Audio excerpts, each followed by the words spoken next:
Marites. Tinuod yun Marites. Nindot kaayo nga ato niyang i-play ang kuha ni Nora Honor, ng version ni Nora Honor, no? Oo. Okay. Good evening, Father. Very interesting ang imong topic today. Minaw jud mi diri Balugo, Valencia. Greet ko Ate Benben ug Ate Lorraine, Albina, and the rest of the Albina family. Thank you very much sa diha sa Valencia, diha sa Balugo, Valencia nga naminaw nato karon si Benben diha, no, si Lorraine. Maayong gabi kaninyong tanan. Happy Father's Day to Rogelio Lozano, gikan sa iyang igsoon ug mga anak, and also to his loving wife. Okay? Sa ato ang greeting sa Father's Day. At the same time, sa ato ang mga listeners and on viewers, atong ipadangat diha kaninyo ang ato ang greetings. Okay, we have a caller atong dawaton. Hello? Hello, Father. Yes, yes. Veritas, Mr. Ipolog. Ay, Veritas. Oo. Kumusta? Oo, mahira, Father. Naminaw ko rin sa imong programa. Kung nalipay ko nga, natugang nga ng atong naisawaan. Kung tinagas ko sa pag-salmot, pwede pa, Father? Very good. Very good. Oh. Okay, sa akong ika-share po sa tanang mga naminaw karon, Father. Yes. Naman ko'y argumento sa mga ikso na ito nga pabor sa RSP. Na kanang gitawag nila o pro-choice ba, no? Pro-choice ko na sila. Ano kuno ang simbahan kanang dili man papilion ang mga tao. Mo man parehas ni Risa Hontiveros, mo man iyang argument, no? Pro-choice siya. Ano man kuno nga di kuno nato sa karapatan o kana bang ang pagpili kung silang gusto. Katungod. Oo, katungod. Ako'y kasira na, Father, kailangang freedom na gihatag sa Ginoo na ito. Dili man na absolute na isag-unsa na lang ito Ginoon, isag tayo. Ako'y basahon rin kamay, Father, nga i-share ikan sa usa ka anti-RSP post na matut na niya. Hingnan niya ang paripupag niya kang Risa Hontiveros, hingnan niya si Risa nga. Yes, you have a choice in choosing and supporting the RSP. But it is a wrong choice. Adam and Eve had a choice. But what happened with that choice?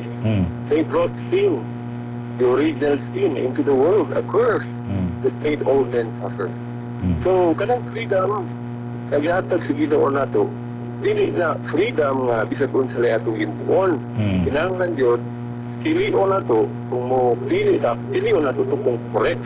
Kaya kay klaro magyud ang contraception, Father, no? Sa moral reference nato sa Bible, for example, at kung sa Genesis, Kapitulo 38, Kapitulo 8, ang 10, at itong gibuhat ni Onan ba, Father, nag-contraception siya, kung tawag sa contraception nga gihimo niya, kanang withdrawal, yeah. Onanism. Raptus. Muna yung hindi mo. Kaya ang sumay, hinita mo ito. Ito po ang Diyos niya. Isilutan siya o kamatayon. O gagang mga theologian nga nag-iusa sa pag-interpret kaya isilutan si Onan tungkol kay nakabiolate siya sa natural law. Natural law. So, ganang contraception, wala gina siya pagkayo, Father, kung tanawa na sa Biblia. Yan ang ibulong ko sa uban po nga pagtuo. Yan nagbasa man ba sila sa Biblia. Maod yun. Hindi nila itudlo ng naa.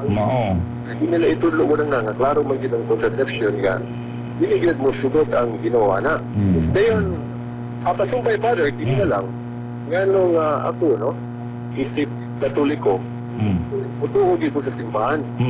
Hindi tungkol sa pagkadao sa mga pare, kay pare, Father, na personally, matipkat mabot. Pero kung na-Espiritu Santo, iya ninyo, Father, o uban, protehian niya sa pagtudlo about faith and moral, nagtuupo nga kasaligan yun. Sabi na nga niya, itong last Sunday, itulog na itong Pentecostes, kasi may iset atong Holy Spirit nga napadala. Ang Holy Spirit, ang trabaho niya, to guide, simbahan, para di makatudlo o makasiyot. Gani. So, kung mag-discount with faith and moral, di masayop ang simbahan, kina ang Espiritu Santo. Maugin na. Kung masayop ang simbahan sa pagtunudlo, Parang nag-iingon ka ba na, why naging mo ang Espiritu Santo? Di ba? What's the use na ipadala ni Cristo o ipadala sa Diyos ang Espiritu Santo?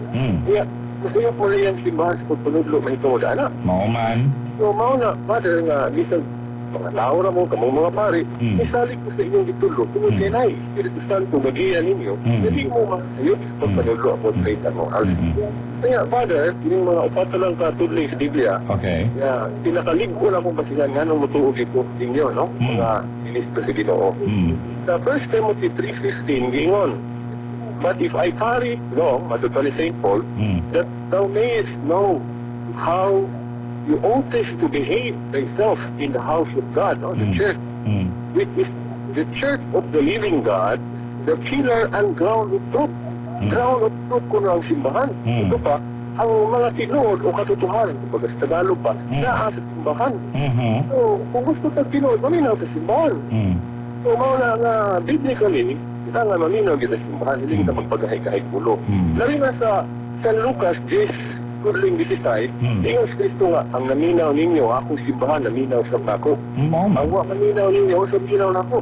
So, kung tinuod ang nagtuon ni Kristo, maminaw ka sa simbahan, kay iisip na niya nga, wa sa maminaw niya, wa sa maminaw sa simbahan.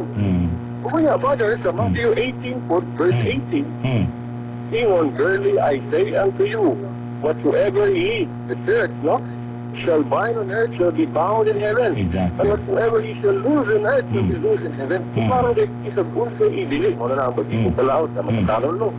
Kailangan mo tuon sa simbahan dyan mga palaot. Kaya sa katusan, Father, kining last na pisto nga akong share, kining sa Matthew 18:17. Kamatas pa, and if he shall neglect to hear them, tell it unto the church. But if he neglect to hear the church, let him be unto thee as a hidden man or a publican. O matagal ng publican, Father niya to, mga senior man na sila ng mga tax collector sa una nga, di maayo ang ilang pagpangulikta. So, patong patagin mo, kung dili ko na naman nina sa simbahan, sinner ka. So, kung dili ka gusto ngayon mong sinner sa paningin o sa pagtanaw ni Cristo, kinahanglan, natuong kita, obedient kita sa simbahan.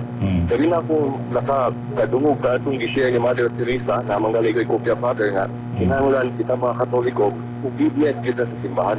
Kung tinutang mga anak sa Ginoo. Kaya lang siguro, Father, akong isalmo, dagang kayong salamat. Okay, kayo nga nataas ha. Nindot kayo, mas maayo nga mipaambit ka karong gabi una tungod kay nadugangan o kanabang solid foundation pa biblically ang akong ipanulti, no? Because there are a lot of biblical support jud kabahin aning pagpanudlo sa simbahan kay dili kuan guna kanang ang simbahan has always been the vanguard of truth yun, no? Kanabang siya gyud ang tigbantay, siya ang giniyahan sa Espiritu Santo. Gingan ta mo nga kun dili ang simbahan ang atong tuhuan, kinsa man. Sao na lang, Father, kung dili ka sa liga ng simbahan. O wala, di mahem. O dili ka sa liga ng simbahan, ako'y mismong unang mugawas. Yes po. Kung sa'y katayuan ni Tuko ni Cristo ang simbahan, yan sila po turuan. No. Paula. Okay. Asam ka pa ikaw? Tanawang nahitabo, ha? Tanawang nahitabo sa una. Katubit ang panahon nga Andertas diktador nga Marcos. Di ba? Nagkayamukat, nagkaguliyang ang Pilipinas. Unya, there was only one institution nga mao na lang atong gituuhan. Ang simbahan. So, sa panahon nga nanawagan ang simbahan, kapag suporta niini, wala magmakuli ang mga tao tungod kay nakita nila nga at that point in time, ang simbahan was the only institution nga moral nga makagiya kanila sa paghimo niana. Ngano nagkahiusa man sila pagpaminaw sa kuan? Tungod ba kay kaninahanglan na kaayo sila sa ilang sa panabang? Di kay karon dili kayo, so pwede ra ta maingo adi sa taron kay ana. Dili na mahimo, no? Oo. Tapos isang dantaw dito anak, Father God.